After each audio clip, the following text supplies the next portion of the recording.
সনাতন ধর্মে মানুষ মারা গেলে নিরামিষ খেতে হয় কেন? শোকের ঘরে নিরামিষ কেন? আজকের এই ছোট্ট কাহিনীর মাধ্যমে আমরা সেটা জানব। গ্রামের নাম শিবপুর। একদিন হঠাৎ করেই বাড়ির সবচেয়ে বড় মানুষটি চলে গেলেন না ফেরার দেশে। সারা বাড়ি নিস্তব্ধ, কান্না, শোক আর শূন্যতা। সেই বাড়ির ছোট্ট ছেলে রাহুল মাকে জিজ্ঞেস করল, মা, সবাই নিরামিষ খাচ্ছে কেন? মাছ মাংস রান্না হচ্ছে না কেন? মা শান্ত গলায় বললেন, বাবা, আমাদের ধর্মে মৃত্যু মানে শেষ নয়, আত্মা শুধু দেহ বদলায়। এই কথাটি যেমন বলা আছে শ্রীমদ্ভাগবত গীতাতে, মানুষ যেমন পুরনো কাপড় বদলে নতুন কাপড় পরে, আত্মাও তেমন পুরনো দেহ ছেড়ে নতুন দেহ গ্রহণ করে।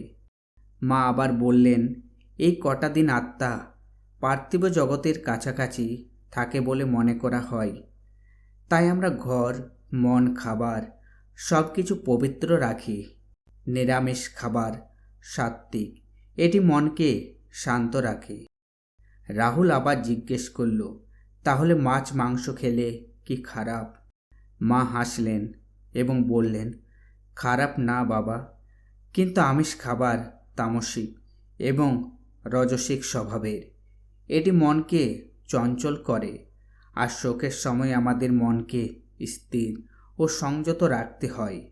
তার উপর যখন আমরা একজন প্রিয় মানুষকে হারিয়েছি, তখন আরেকটি প্রাণীকে হত্যা করে আনন্দে ভোজন করা কি মানায়? রাহুল চুপ করে গেল। সে বুঝতে পারল, নিরামিষ খাওয়া শুধু নিয়ম নয়, এটা শ্রদ্ধা, এটা সংযম, এটা আত্মার শান্তির জন্য প্রার্থনা। কয়েকদিন পর শ্রাদ্ধ শেষ হলো, বাড়িতে স্বাভাবিক রান্না শুরু হলো, কিন্তু রাহুলের মনে সেই শিক্ষা থেকেই গেল। শোকের সময় নিরামিষ খাওয়া মানে শুধু খাদ্য পরিবর্তন নয়, এটা ভালোবাসা, শ্রদ্ধা আর আত্মার শান্তির এক নীরব প্রার্থনা। ছোট্ট ভিডিওটি ভালো লাগলে লাইক, কমেন্ট, শেয়ার করে দেবেন, আর কমেন্টে অবশ্যই লিখবেন জয় শ্রীকৃষ্ণ।